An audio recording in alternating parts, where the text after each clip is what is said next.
All these bits were basically junk. They were rolling around in my tool chest, and I've sharpened all of them on my Tormek with the new jig I just bought, and they're fantastic. They've never been so sharp. Let me show you how I did it. Just arrived my new drill bit sharpener from Tormek, the Dbs-22 drill bit sharpener. So I'm going to open this up, and then we are going to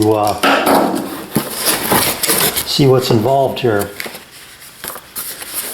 Holy smokes.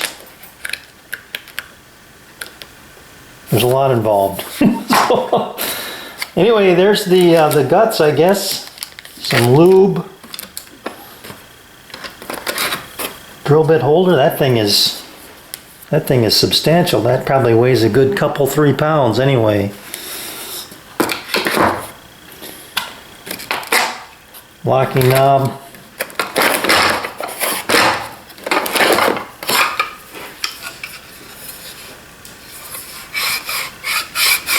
The tray to hold the tray that the holder mounts to, along with the adjustable stop. So I'm going to have to do a little studying up on this, but I'm going to get my sharpener set up. Well, here's the angle gauge. Let me get my sharpener set up and see if I can put some quality edges on these drill bits I have now. Okay, I've gotten this far trying to mount the base, or the I guess the base to the mounting rod, but my stone is too small. You can see here that as I slide this in, it wants to hit that case or the frame of the grinding wheel here. So I'm going to have to put on a new stone. I was hoping to use my old stone here. I'm going to keep it anyway, but I do have an old new stone. I'll install it, and then we'll come back, and then that'll give me room to get out here where I can work with it a little better.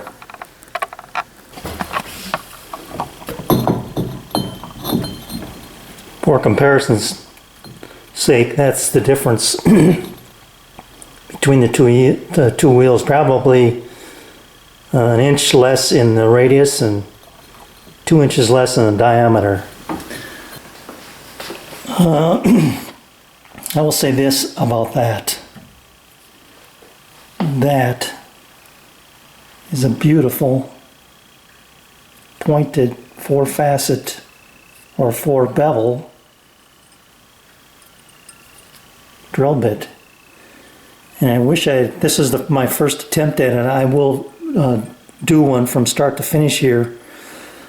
But that baby is as sharp as all get out. I'm going to put it in my drill press and try it in a piece of wood, but hopefully you can see those reflections. That is beautiful.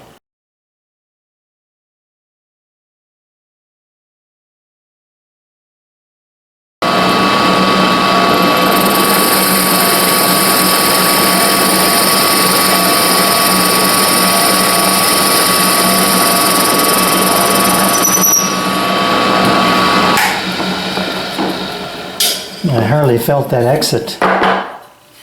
Look at that exit hole. That's as clean as a whistle.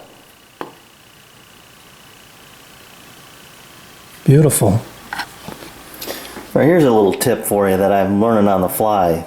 A Tormek wants this cutting edge parallel with this line. Well, the problem is with small bits is as you machine that primary bevel, you're wearing away that metal, and because of the twist, that's changing that line. It wants to rotate clockwise. So when I put it in there, I used a little alignment jig here that's got a little magnifying glass on it, and then it also has this bar here to help you line up that edge. So what I'm doing is I'm rotating the bit counterclockwise, maybe an 1/8 of a turn or a 1/16, and then grinding it until I get You know, I'll inspect it each time I change my depth of cut, and I'll inspect it until I get that edge parallel the way it should be.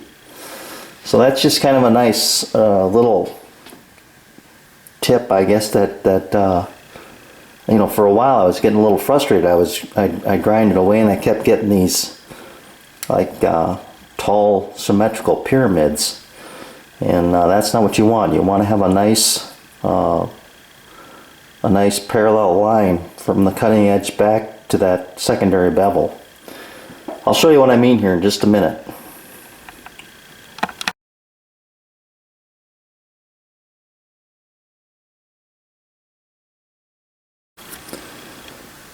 So I've loaded it in my jig here, and I can tell that this edge was way over rotated this way. But like I said, I'm going to grind that until I get that edge to come back to me parallel, basically horizontal.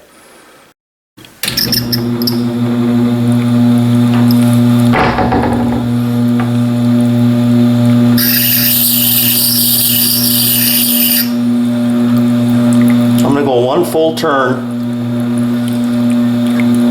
and then lock it down.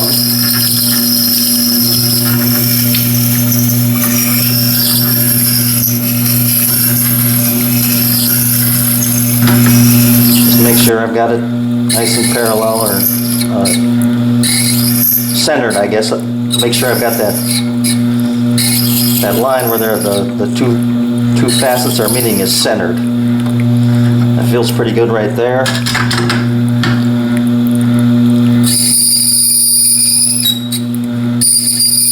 Yeah, I'm just barely touching that now. Okay. So now, maybe you can see that burr on there, I don't know. But I'll go take a picture of this, and then you'll be able to see where I'm at as far as the initial primary grind.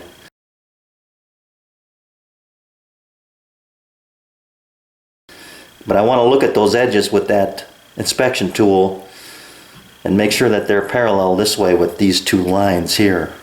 Now grinding the secondary bevel, and I've learned that you gotta sneak up on this thing because it's real easy to go past that center point. So you bring this table up until the heel touches the stone, and then on the jig there's this secondary bevel knob. It needs to be tight when you start, and then you just unscrew it toward the stone. And for me, I go one full turn, and then I find out where I'm at.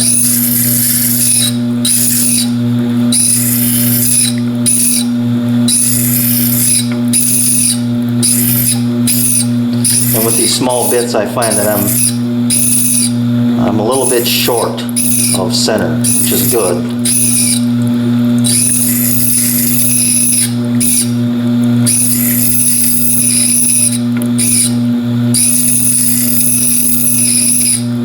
And sometimes I can reach center just by leaving this and letting it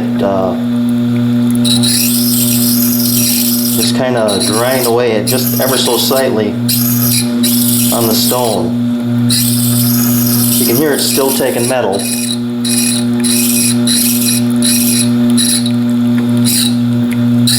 Now it's about done.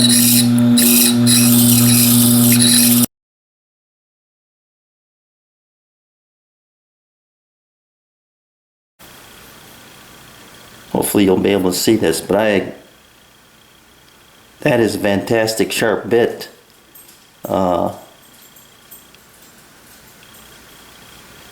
In those close-ups, you can see the serrations from the stone, but it's a beautifully sharpened bit. And making that correction by rotating the bit counterclockwise, I end up with a much better cutting edge. You know, a couple parallel lines there.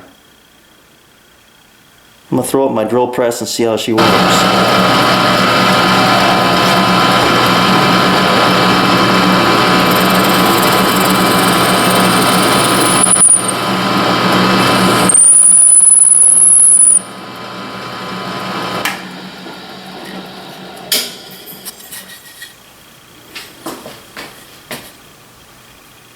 There's the entrance. There's the exit. Right there. Beautiful.